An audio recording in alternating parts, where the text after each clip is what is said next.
Bonjour aux étudiants de l'Alliance française. Merci de nous écouter. Aujourd'hui, on vous apporte une question qui sûrement intéresse le monde entier.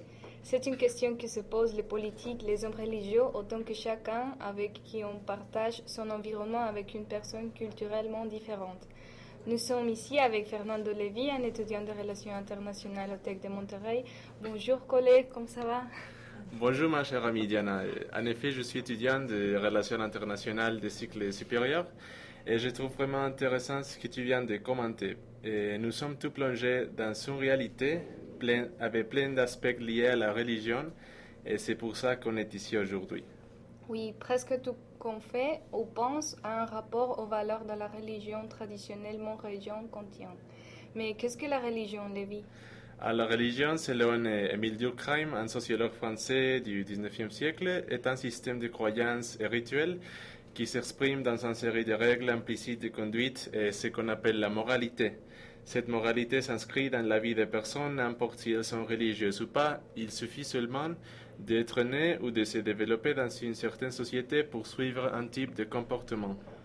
Ça me fait penser à une situation très fréquente, que deux personnes se rencontrent et elles ont des difficultés à comprendre l'une à l'autre.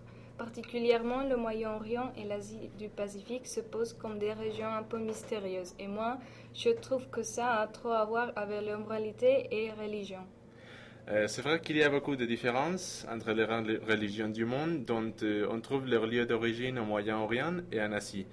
Donc la christianité, l'islam, l'hindouisme, le bouddhisme et le judaïsme ont la plupart des adeptes religieux.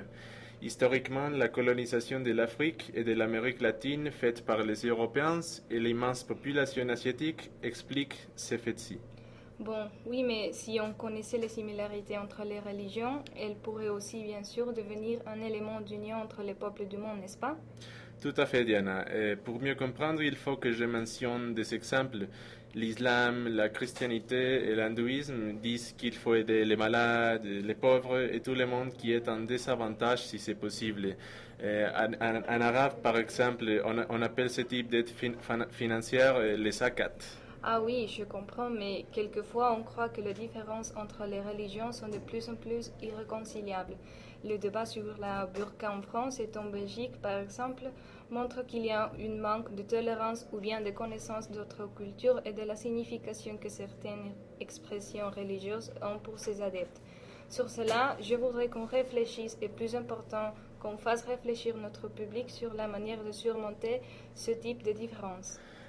À mon avis, le grand problème autour de la religion aujourd'hui s'agit du fanatisme. Voltaire a dit que le fanatisme est un monstre qui ose se dire le fils de la religion.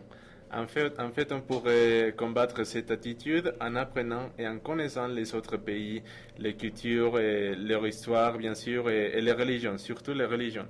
Alors je conseille aussi à tout le monde de se montrer ouvert et sensible, de chercher les similarités religieuses et de s'intéresser aux croyances et aux avis d'autres personnes. Donc n'hésitez pas de voyager par le monde entier, je vous assure que vous serez très étonné et vous trouverez que la religion est l'aspect le plus intrinsèque de l'être humain.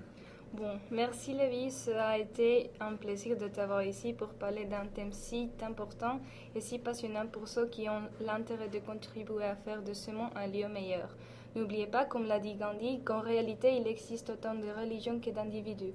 Merci à tous et particulièrement à Benoît, notre professeur de l'Alliance française.